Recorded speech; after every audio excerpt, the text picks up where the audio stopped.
Hi, and welcome to Front Row Review.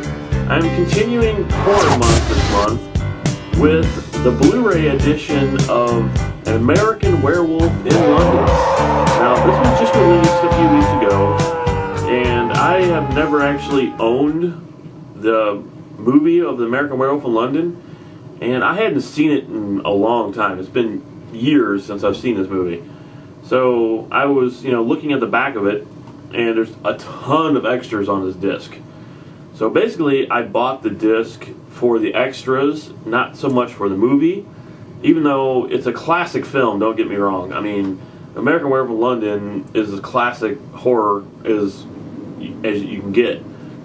But, plus it's in Blu-ray, but I have never really seen any behind the scenes of this movie. As many times as I've seen the movie, I've never actually saw any of the making of it, or I never, never seen anything pertaining to the extras on this. So, like I said, that's the main reason why I picked this up, was for the extras. Okay, and the extras on this disc, we will start with I Walked with a Werewolf.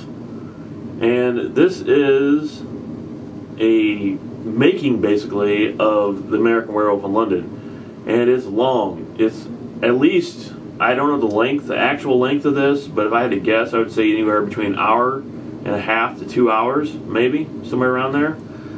It's a very long, extremely well-detailed look at how they made American Werewolf in London. And it actually took me 2 days to get through just the making of it, so that's how long it was. So, I mean, there's interviews with pretty much everybody in this movie that was in the movie. John Landis, the director, is talking. The two main actors, you can see what they look like now. They're being interviewed.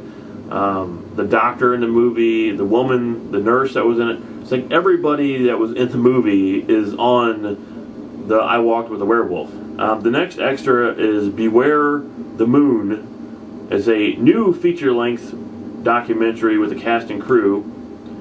And basically what Beware the Moon is Rick Baker sitting there and talking more or less about how he made some of the effects of the movie. So it's more, I think, Rick Baker than anything. John Landis is on there too. And it's good. It's not as long or as in-depth as the first making of, but it's good. It's worth watching. The next is the making of the American Werewolf in London original featurette. Now, what this is, I guess it must have been something made for television to promote the movie or something. But it's an old featurette, and you can tell the way, the style it was filmed, and the way it was filmed. An American Werewolf in London. In most of the Wolfman movies that have gone before, the beast himself, the werewolf, is almost always a two-legged creature. As in Werewolf of London, when Henry Hull just walks and goes behind these pillars, and he sort of, as he comes out, he looks more and more like, And it's interesting, to go back and see everybody as they were back when they were making it, and see John Landis, talking about it back then, and again, it's good. It's not great, but yeah, it's good. And then now you have an interview with John Landis, and again, he kind of talks about the same stuff he did in the other interviews. So he does say a few new things here and there.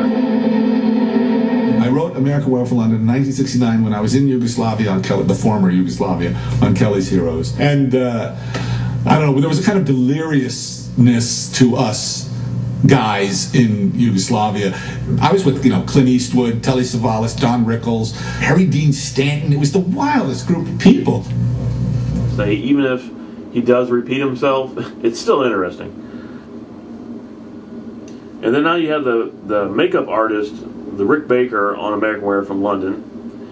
And basically, again, this is him talking about how he got into makeup and how he him and John Landis had gotten together and talked about making his movie and how they didn't make the movie for years afterwards. And he does talk a little bit about the new Wolfman coming out, because he does the effects for the Wolfman. So there's a lot of footage of the Wolfman in this, the new Wolfman coming out. And it seems like it's kind of like it was really necessary to sit there and try to push the Wolfman on American Werewolf in London. They could have left that out, because it seemed like they were really trying to promote the Wolfman more than they were trying to talk about American Werewolf in London. But it's good. I love Rick Baker, and I love everything he has to say. And it's always interesting to hear him, because he doesn't really do that many interviews. So it's always interesting to hear what he has to say. The next thing is called Casting of the Hand, and this was really good, actually. This was filmed back when they were making the movie, and the main actor, if you know, there's a part in the movie where he lifts his hand up, and his hand, when he's transforming, it grows. And so they were actually sticking his hand into this plaster to mold his hand, and they filmed the whole thing for some reason. I don't know why, but I guess I'm glad they did. But it's cool just to see this little behind the scenes footage of what went into casting just one makeup effect for the movie. And back then it was all new, so it was kind of like nobody really knew what they were doing, and you can kind of tell nobody knew what they were doing. And it's fun to watch. It actually is really good.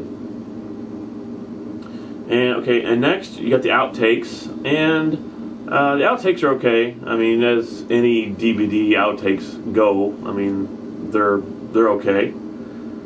They're no more or less than anything else like out there.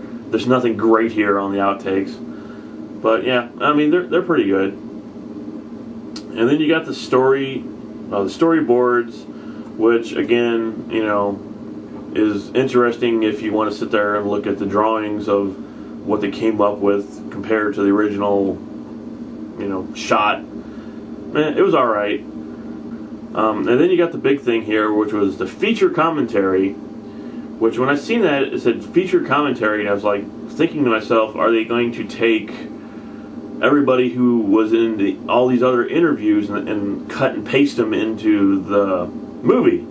And that was kind of what I was worried about. I was like, because a lot of other movies have done that. Instead of just getting people sitting down and talking about the film, they take the audio from the other stuff and stick it into the movie. So you're basically rehearing everything you already heard. But I can say that wasn't what this was. This is actually real commentary. Real snot. How many years of foreplay is that? Talk to me. He likes me. Oh, we were having fun. What are you worried about Debbie Klein for anyway? There's going to be plenty of girls on this trip. Yeah, we're off to a great start. We were freezing. Say knock knock. I know. Knock knock. This is one of those scenes where you don't know when to cut until you're way out of sight. He just had us walk miles and miles. All right, say knock knock. What? Say knock knock. This we made up too. No, It was a knock knock joke, but then we You put say it. knock knock. John's gonna be so upset when we mention how much we made up. How much we made up all of So this. for the quality of the picture, the Blu-ray quality, I can say I'm kind of little disappointed by that, because it's really grainy still. It might be clear grain, but it's still grain. And I know it's an old movie and it's coming out in Blu-ray, but it's kind of like, I'd start questioning like, what is the point if they can't get this crystal clear? Why bring it out in Blu-ray? I mean, you're buying it for the quality of the Blu-ray, basically, is why you're spending the money on this. But it doesn't look any better than the regular DVD, because it's really clear, but because of that, it suffers because there's a layer of grain on it, and you can just see the grain over the picture. If you've never seen American Werewolf, you're going to be in for a great treat. And if you have seen it, you're going to learn all there is to know about it from all these extras and the commentary. And It's a great disc, and it should be in your collection if you're any kind of horror fan. So on a scale of 1 to 5, I'm going to have to give the American Werewolf in London a 5 out of 5. I saw a werewolf with a Chinese menu in his hand, walking through the streets of Soho in the rain. He was looking for the place called Lee Ho Fooks, gonna get a big dish of beef chow mein.